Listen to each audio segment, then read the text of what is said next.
Bienvenue dans le Tea Talk avec Lily, un moment partagé où je t'emmène vivre la loi de l'attraction dans mon quotidien. Salut les organiseurs et bienvenue dans ce nouveau Tea Talk avec Lily, j'espère que vous allez bien. Regardez ce que j'ai et qui m'a été offert par une amie à ma fille, c'est trop mignon, un petit chat cuillère. Alors, je vous ai laissé la dernière fois avec la distinction à faire entre fatigue nerveuse et fatigue d'intégration. Seulement, encore la semaine dernière, j'étais en train de me demander comment soulager la fatigue nerveuse.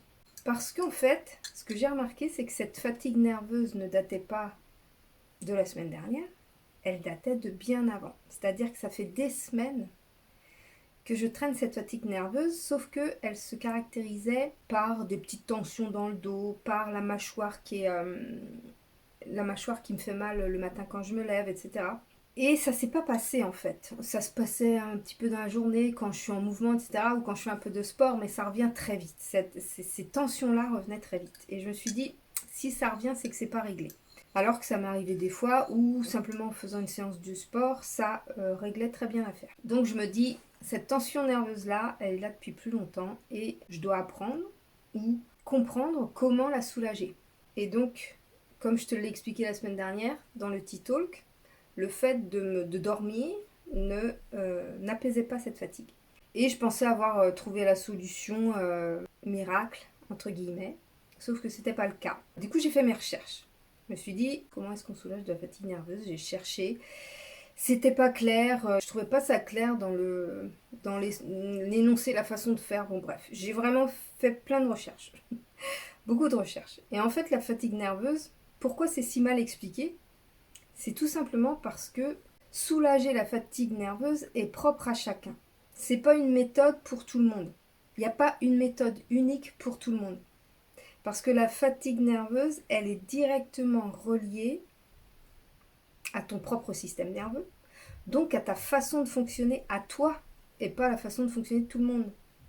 La fatigue nerveuse, elle est pas... C'est comme la fatigue d'intégration. Hein. Tu n'intègres pas de la même manière parce que tu n'as pas les mêmes croyances, parce que tu n'as pas les mêmes pensées, parce que tu n'as pas les mêmes choses à travailler. La fatigue nerveuse, c'est exactement pareil. La fatigue nerveuse, elle vient quand tu as été trop dans le contrôle.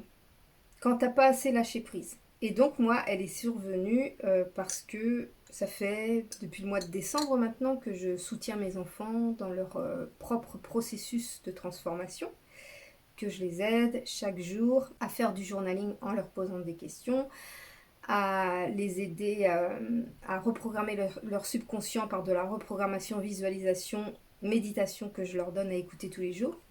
Toujours la même, hein, mais il faut du temps parfois pour que ça puisse libérer tout ce qu'il y a à libérer. Et donc voilà, tous les jours, je consacre à peu près 30 minutes pour leur préparer tout ça, et puis après, je les laisse faire leur propre cheminement. Sauf que j'avais l'impression de lâcher prise. J'avais l'impression de me dire, et je me le répète pourtant sans arrêt, de me dire, c'est pas mon processus de guérison, c'est leur processus de guérison. C'est normal qu'ils n'aillent pas à la même allure que moi et c'est normal qu'ils ne soient pas arrivés au même niveau de conscience que moi. Déjà, on n'a pas le même âge, on n'a pas la même expérience. Et puis, voilà, ça reste des jeunes en fait. Ils ont une vingtaine d'années, 20 ans et 22 ans. Ils ne peuvent pas avoir la même maturité émotionnelle que moi. Et je sais qu'il y en a de mon âge qui ont la maturité émotionnelle de mes enfants, donc qui n'ont pas non plus la même conscience que moi. Et déjà, j'avais appris avec mes clientes que chacune a son propre rythme et que je m'adapte au rythme de chacune. Sauf que là, ce qui se passe, c'est que par moments, j'aimerais être libérée de cette charge, entre guillemets, de devoir leur préparer tous les jours ce qu'il leur faut. C'est comme si j'avais un client H24, quoi.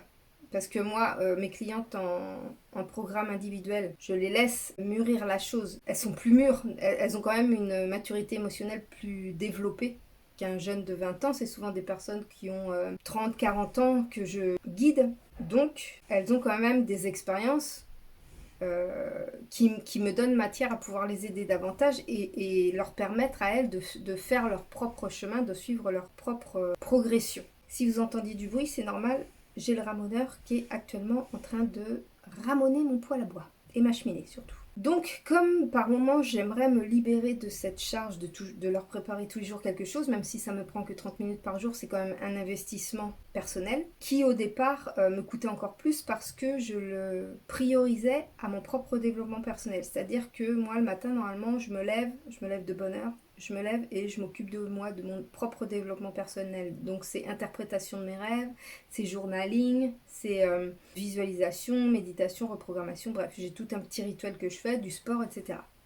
Sauf que là, comme je les mettais en priorité, pas parce que c'était obligatoire de les mettre en priorité, mais parce que j'avais l'impression que c'était plus juste, alors que pas du tout. Mais voilà, ma blessure d'injustice me disait encore que c'était plus juste si je les passais en priorité parce que eux avaient plus besoin que moi. C'est faux. J'ai commencé à faire ça, puis j'ai vu que ça me coûtait. Donc j'ai rectifié. Et en fait, soit je prépare le soir pour eux, ce qui fait que le matin, je peux vraiment faire que pour moi, ou soit vraiment je me lève de bonne heure le matin et je peux faire mon temps pour moi et leur temps pour eux. Bref, ceci étant dit, avec tous ces réglages et cette envie, entre guillemets, d'être libérée et puis surtout de les voir plus heureux, même si là, je vois bien que ça leur fait du bien, je vois bien qu'ils progressent. Ils vont à leur rythme, mais je vois bien qu'ils progressent. Chaque jour, il y a un petit truc en plus. Chaque jour, il y a un sourire en plus. Chaque jour, il y a une compréhension en plus et c'est super à la fois émouvant et super stimulant pour continuer à les aider. Et en plus, ils sont de bonne volonté, enfin, ils sont extra. Vraiment, ils veulent s'en sortir, on voit bien.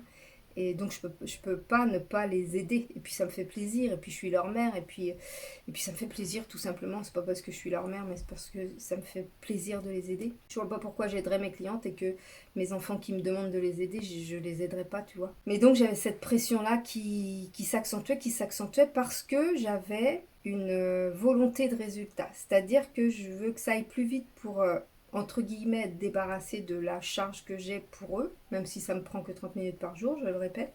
Mais en plus, il y a aussi le fait que je prenne la responsabilité de résultat. C'est-à-dire que je me dis que si je leur donne pas les bons outils, si je m'investis pas pour eux et qu'ils n'y arrivent pas, s'ils n'y arrivent pas en fait avec tout ce que je fais pour eux, je vais culpabiliser ou je vais me sentir en échec ou je vais me sentir impuissante. Et en fait, toutes ces pensées-là, récurrente qui me venait à chaque fois que je disais oh, j'espère que ce que je vais leur faire ça va les aider parce que j'entretenais en fait cette idée, cette croyance que j'avais le devoir de résultat, comme pour mes clientes en fait. Sauf que je ne peux pas avoir ce pouvoir de résultat parce que même si je donne tous les meilleurs outils du monde, si la personne en face soit ne fait pas les exercices que je lui propose, ou soit n'est pas régulière dans son cheminement, fait blocage elle-même en fait, que sa blessure est trop puissante ou que sa résistance est trop importante par rapport à la transmission d'énergie, parce que je pense vraiment que tu te fais guider par quelqu'un avec qui tu ressens une connexion. Ça ne peut pas fonctionner correctement si tu n'as pas cette connexion avec la personne. Donc forcément j'ai de la connexion avec mes enfants, donc c'est beaucoup plus facile dans un sens. Mais du coup, en même temps, et ils font bien les exercices, etc., etc. Mais en même temps, j'avais cette pression du résultat, tu vois, cette envie qu'il y ait du résultat. Et cette pression-là, ben, elle s'est transformée en fatigue nerveuse. Mes clientes, pour l'instant, je n'ai eu que des clientes qui ont eu des résultats, qui ont été très satisfaites de ce que je leur ai donné, sauf certaines clientes qui n'ont pas dit qu'elles étaient insatisfaites de ce que je leur ai donné, mais qui ont reconnu qu'elles ne faisaient pas le travail nécessaire que je leur demandais pour pouvoir changer leur vie et transformer leur vie. Donc, c'est bien que la problématique n'est pas tant dans l'outil que dans la façon de s'en servir. Donc voilà, si tu veux un accompagnement avec moi, sache que faut que tu ressentes mon énergie. Il faut que ce que je te raconte, ce que je dis te parle, que tu te sentes porté, que tu te dises avec ces outils, avec sa façon de voir les choses, je vais pouvoir débloquer ce que j'ai besoin de débloquer pour avancer. Bref, donc moi je n'ai pas la responsabilité du résultat. Ni avec mes clientes, ni avec mes enfants, ni avec personne, à part avec moi-même, je n'ai pas la responsabilité de résultat. Et ça c'est quelque chose que j'avais beaucoup de mal. C'était inconscient, hein, parce que vraiment consciemment je disais bien j'ai pas la responsabilité du résultat. Moi je donne tout ce que j'ai et tous les outils, etc. Mais si la personne en face a de la résistance, ça ne peut pas fonctionner. C'est pas moi qui vais faire la transformation, c'est la personne elle-même qui fait sa propre transformation. Moi, je donne juste les pistes et les outils pour y arriver. Je me répétais ça avec mes clientes, ça a super bien marché. Et comme elles étaient satisfaites du résultat pour la majorité, je me suis dit, voilà, j'ai fait ma partie du boulot, elles ont fait leur partie du boulot et c'est génial, etc. Et en fait, avec mes enfants, sans m'en rendre compte, inconsciemment, j'ai pris la responsabilité du résultat. Et j'ai voulu que ça aille vite pour être libérée de ça. Sauf que, alors j'ai voulu que ça aille vite sans le dire à mes enfants, mais inconsciemment, je me suis mis une pression pour essayer de toujours approfondir les questions, de toujours approfondir.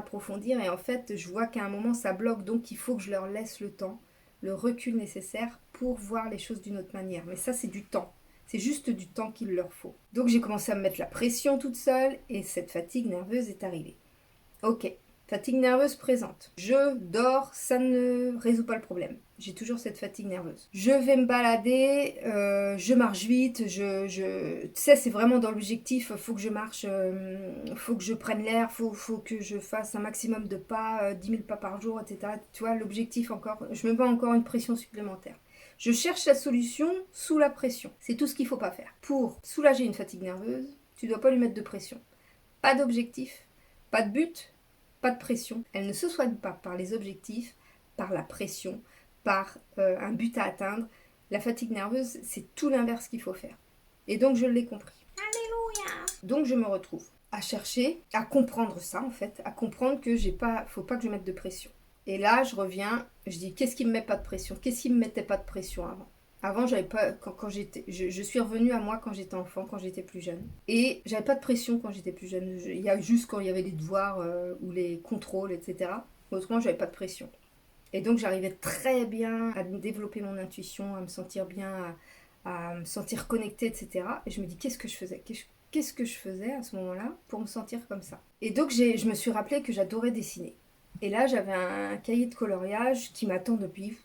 Ça fait quelques années que j'ai ce cahier-là. C'est ma fille qui a dû me le donner d'ailleurs. Elle a dû avoir ça en cadeau et puis elle en voulait pas et elle me l'a donné. Et du coup, je m'en étais jamais servi, je l'avais jamais utilisé. Puis je dis, oh, du coloriage, colorier pour colorier.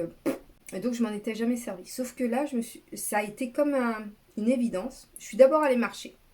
Et je me suis dit, ok, je vais pas marcher pour faire mes 10 000 pas.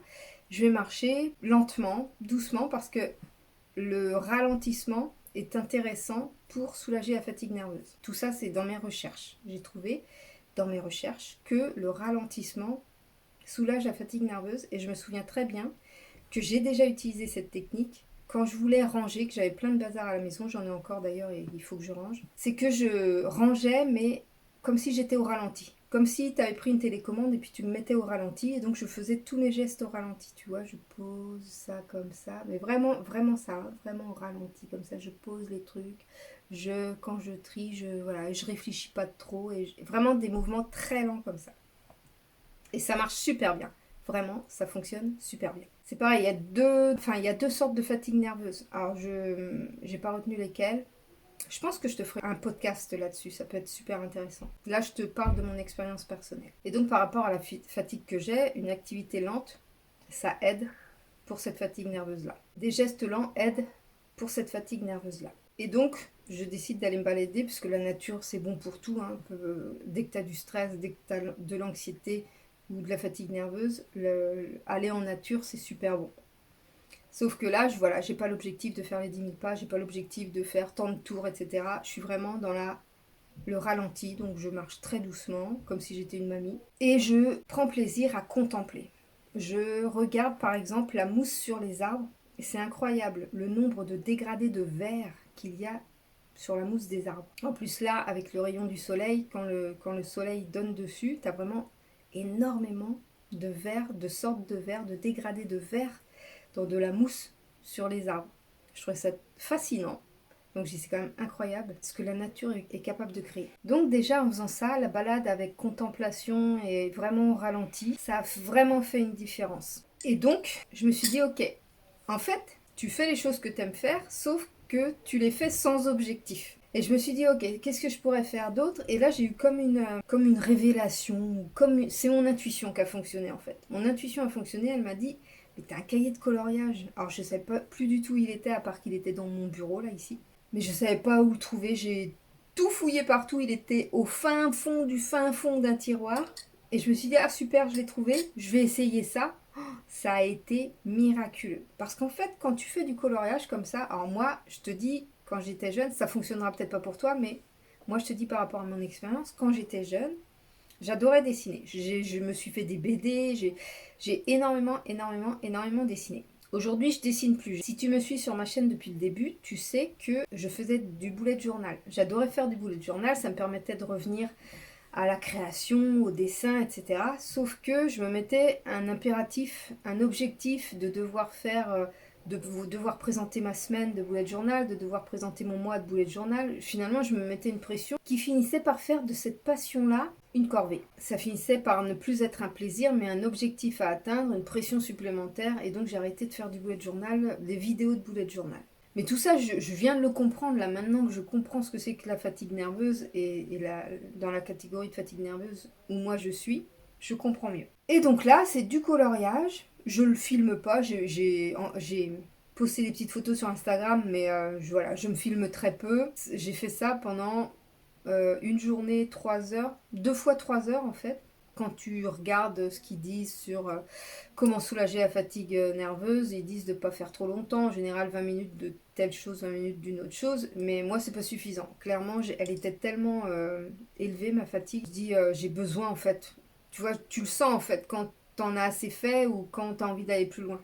Sans que ce soit un objectif, sans que ce soit un but à atteindre. Tu vois, là par exemple, je voulais finir mon dessin hier soir. Je me posais la question, je dis, faudrait que je dorme, faudrait que j'aille me coucher. Il était 20h ou 20h30. J'ai à 21h, je vais me coucher, sauf qu'à 21h, j'étais encore dans mon dessin, puis j'étais bien dans mon dessin, puis j'étais dans le silence, et puis j'étais juste dans le plaisir de colorier. Et je me suis dit, bah non, je continue et je vais au bout de mon dessin. Donc je me suis couchée à 22h, j'ai fini mon dessin. Et en fait, ce matin, Alléluia, j'ai eu en fait la réponse à tout ce que je vivais en fatigue nerveuse et j'ai compris qu'en fait, la fatigue nerveuse, si tu veux la soulager, tu dois revenir à ton enfant intérieur. Ton enfant intérieur, moi, je le reconnecte à l'enfant que j'étais quand j'étais jeune. À quoi est-ce que je me connectais quand j'étais jeune pour me sentir bien? Là où je me sentais le mieux, là où je me sentais le moins chargé mentalement, émotionnellement, etc.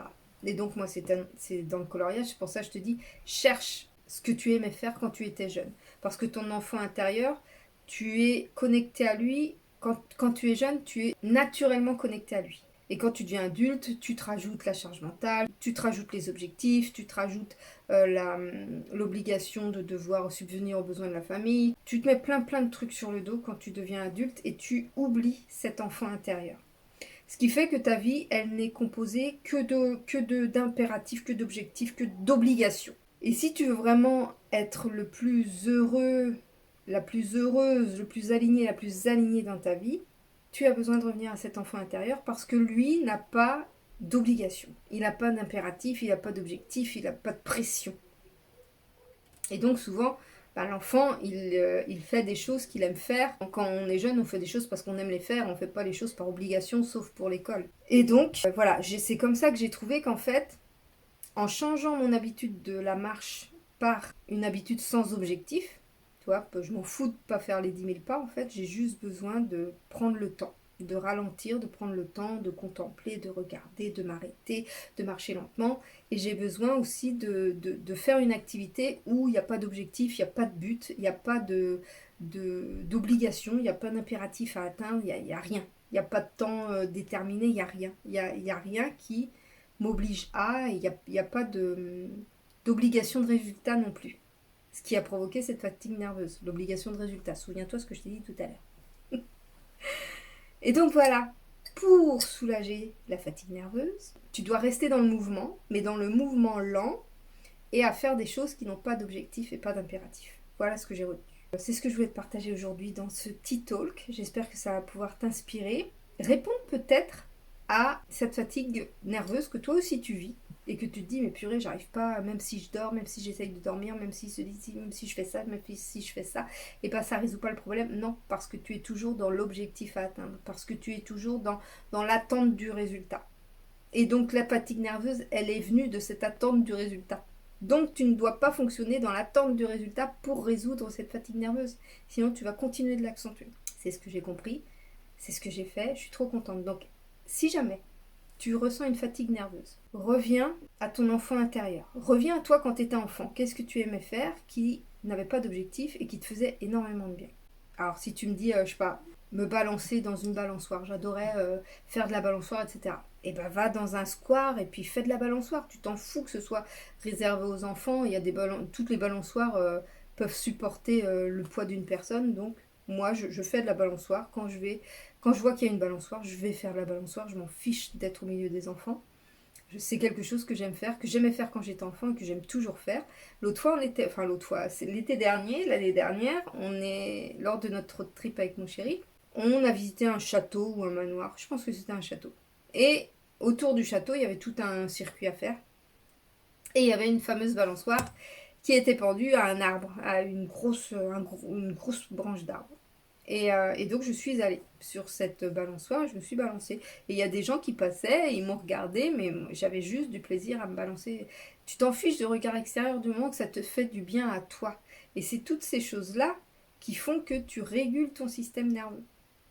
C'est toutes ces choses-là qui te font plaisir sans avoir forcément besoin d'atteindre un objectif ou de répondre à un résultat ou d'avoir une attente particulière. C'est de faire des choses sans attente particulière, juste pour le plaisir de le faire. Donc voilà, c'est ce que je vais te partager aujourd'hui parce que je trouve ça hyper important. Et ce matin, quand j'ai intégré ça, et je pense que je suis en train de... C'est comme si j'avais eu un déblocage supplémentaire, parce que là, ça fait quand même 3 jours que je pratique toutes ces activités-là sans but, sans objectif précis. J'étais encore pressée de voir le résultat et en fait c'est quand j'ai compris que ça se faisait dans le temps et qu'il fallait juste que je réponde à ce besoin-là, de faire les choses sans résultat, sans objectif précis, etc. C'est quand j'ai compris ça que j'ai eu comme un espèce de déblocage supplémentaire, comme un soulagement. Du coup les tensions sont parties, j'en revenais pas, j'avais une grosse tension en haut du dos et elle est partie à partir du moment où j'ai pris conscience de ça. Je pense que j'ai fait ce qu'on appelle ce fameux saut quantique. Le saut quantique, c'est le moment où tu étais dans le point d'intégration, enfin dans la phase d'intégration, et que ça devient une évidence, comme un déclic, tu as la lumière qui s'allume là. Voilà ce que je cherchais, hop, la lumière s'est allumée. Donc voilà, je pense que je pars pour l'incarnation. Je suis peut-être pas tout à fait dans la phase d'incarnation, mais en tous les cas, j'ai jamais été si proche. C'est mon rêve de cette nuit en fait qui m'a aidé à cheminer encore plus loin. J'ai cherché ce matin la signification, ce que ça pouvait m'expliquer, etc. Et donc j'ai eu ce déclic à ce moment-là. Et finalement, ce que j'ai suivi à l'instinct, c'est-à-dire de marcher lentement, c'est comme une pulsion que j'ai eue, comme une envie que j'ai eue, comme un instinct de me dire va colorier, va faire quelque chose qui n'a pas de but en fait. Et même si tu y mets du temps dessus, même si tu as autre chose à faire que ça, c'est en faisant cette chose-là que le reste va suivre. Que tu vas être moins dans vouloir faire et puis de pas réussir à faire parce que tu n'arrives pas à te concentrer, parce que tu es fatigué, parce qu'il n'y a rien qui vient, la créativité elle n'est pas là, surtout que moi j'ai un travail qui est quand même créatif. Si j'ai pas de créativité, bah il n'y a rien qui se passe quoi. Donc je me suis dit je sais maintenant, parce que ça je l'incarne, je sais et j'incarne que quand la créativité n'est pas là, c'est que j'ai quelque chose à aller soulager, ralentir, soigner, peu importe. Et donc j'ai découvert cette fameuse fatigue nerveuse. Donc j'avance petit à petit tous les jours à comprendre de plus en plus de choses. Et tout ce que j'apprends, que je te partage ici, on va dire à l'instant T, tout ça sera transformé en programme qui, je l'espère à terme, sera un programme d'incarnation et qui sera certainement fait sur 1 an. Parce que je pense que ce qu'on te fait croire que en 1 semaine, 2 semaines, 1 mois, tu peux complètement transformer ta vie, faut déjà que tu aies fait un certain cheminement avant. Et ça dépend de où tu en es par rapport à ce que tu veux. Parce que plus l'écart est énorme et plus tu vas avoir des choses à travailler pour atteindre cet objectif-là. Donc ça peut être possible de se transformer en 1 mois ou en 3 semaines, mais c'est pas la majorité. Et ces personnes-là ont déjà travaillé sur elles, clairement. Ces personnes-là ont déjà travaillé sur elles. Mais quand tu n'as jamais travaillé sur toi, tu peux avoir, comme je le dis avec mes accompagnements individuels, tu peux avoir déjà un début de transformation le premier mois, mais c'est pas ce qui va transformer ta vie. Ça va te permettre de mieux te comprendre et de mieux ressentir tes émotions et de mieux les rediriger, ce qui est déjà énorme. Et c'est à force de pratique que tu finis par incarner une nouvelle version de toi qui t'amène à de nouveaux résultats dans ta vie. Voilà, Sur ce, je vais m'arrêter sur ce petit talk. J'espère que ça t'a plu, que ça t'a inspiré. N'hésite pas à liker, à partager, à me suivre sur mes réseaux sociaux. Et puis, moi, je te dis à mercredi prochain pour le prochain petit talk ou à dimanche pour le prochain podcast.